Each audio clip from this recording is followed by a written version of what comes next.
May 1991, Shorthand Tamil Junior Grade.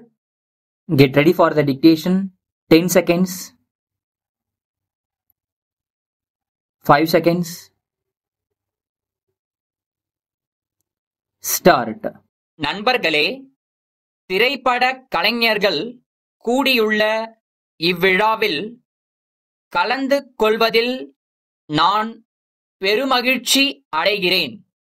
சிறந்த திரைப்படங்களுக்கும் சிறந்த திரைப்பட கலைஞர்களுக்கும் தேசிய விருதுகள் வழங்கும் வாய்ப்பை எனக்கு அளித்த மைய அரசின் மாண்புமிகு அமைச்சர் அவர்களுக்கு முதற்கண் என்னுடைய நன்றியை தெரிவித்துக் கொள்ளுகிறேன். பொதுவாக கலைக்கும் கலாச்சாரத்திற்கும் சிறப்பாக திரைப்பட தொழிலுக்கும் புகழ்பெற்ற சென்னை மாநகரில் இவ்விழா நடைபெறுவது மிகவும் பொருத்தமாகும். திரைப்படத் துறையில் மிகச் சிறப்பாக பணியாற்றி தேசிய விருதுகள் பெறுவதற்காக நாட்டின் பல்வேறு பகுதிகளிலிருந்தும் இங்கே வருகை தந்துள்ள கலைஞர்களை சந்திப்பதில் எனக்கு எல்லையற்ற உற்சாகம் ஏற்படுகிறது. இக்கலைஞர்களை பாராட்டி கௌரவிப்பது இந்திய கலைகளையே பாராட்டி கௌரவிப்பதாகும். திரைப்படத் துறையில் எனக்கு நீண்ட காலமாக தொடர்பு உண்டு என்பது உங்களுக்கு தெரிந்திருக்கும்.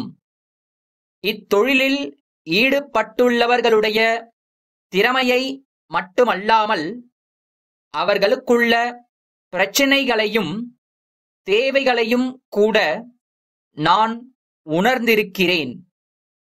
மேலும் இத்துறை சமுதாயத்திற்கு நல்ல பணியாற்றி வருகிறது என்பதையும் இத்தொழில் பல்லாயிரக்கணக்கான மக்களுக்கு வேலை வாய்ப்பை அளித்து வருகிறது என்பதையும் கருத்தில் கொண்டு தமிழக அரசு தக்க உதவிகளை செய்யும் என்று உறுதி அளிப்பதோடு மைய அரசும் ஆக்கமும் ஊக்கமும் அளிக்கும் என்று நம்புகிறேன்.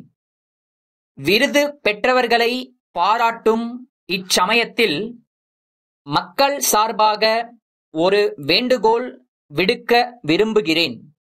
நம் நாட்டின் கலாச்சாரத்திற்கும் பண்பாட்டிற்கும் பாதகம் ஏற்படாத வகையிலும் சமுதாயத்தில் ஒரு சில இடங்களில் காணப்படும் குறைபாடுகளை எந்த பிரிவினருடைய மனமும் புண்படாதவாறு சுட்டிக்காட்டி சீர்திருத்துவதில் நீங்கள் கவனம் செலுத்த வேண்டும்.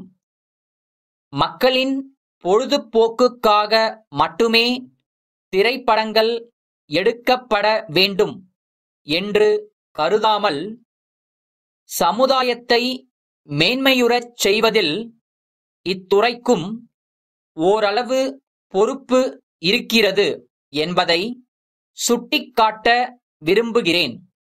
இத்தொழிலில் பணத்தை முதலீடு செய்பவர்கள் ஓரளவு லாபம் பெற நினைப்பதில் தவறு இல்லை.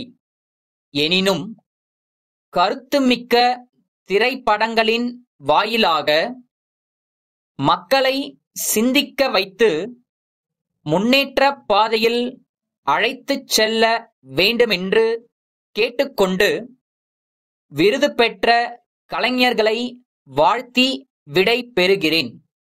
சென்னை சிதம்பரனார் கப்பல் போக்குவரத்து நிறுவனத்தின் மேலாளர், மதுரை மேலமாசி வீதியிலுள்ள திருவாளர்கள் சொக்கநாதன் சகோதரர்களுக்கு எழுதிய 10/5/80 தேதியிட்ட கடிதம். அன்புடையீர், எங்களுடைய கப்பல் சென்னைக்கு தாமதமாக வந்தமையால் தங்களுடைய சரக்குகள் பாதிக்கப்பட்டு அதனால் உங்களுக்கு கஷ்ட நஷ்டம் ஏற்பட்டதை கேட்க வருந்துகிறோம். பொருள்களின் பாதுகாப்புக்கு கப்பல் போக்குவரத்து நிறுவனம் பொறுப்பாகாது என்பதை சட்டத் திட்டங்களிலிருந்து நீங்கள் தெரிந்து கொண்டிருக்கக் கூடும். எனினும் எங்களுக்குரிய தொகையில் 5% நாங்கள் தள்ளுபடி செய்யக்கூடும். உங்கள் சரக்குகள் யாவும் ஈட்டுறுதி செய்யப்பட்டிருப்பதால் பாதிக்கப்பட்ட பொருள்களுக்குரிய தொகையை ஈட்டுறுதி நிறுவனத்திடமிருந்து ஈடு செய்து கொள்ளலாம். ஆகவே ஈட்டுறுதி கழகத்திற்கு நீங்கள் மனு செய்யலாம் என்று ஆலோசனை கூற விரும்புகிறோம். தங்கள் நம்பிக்கையுள்ள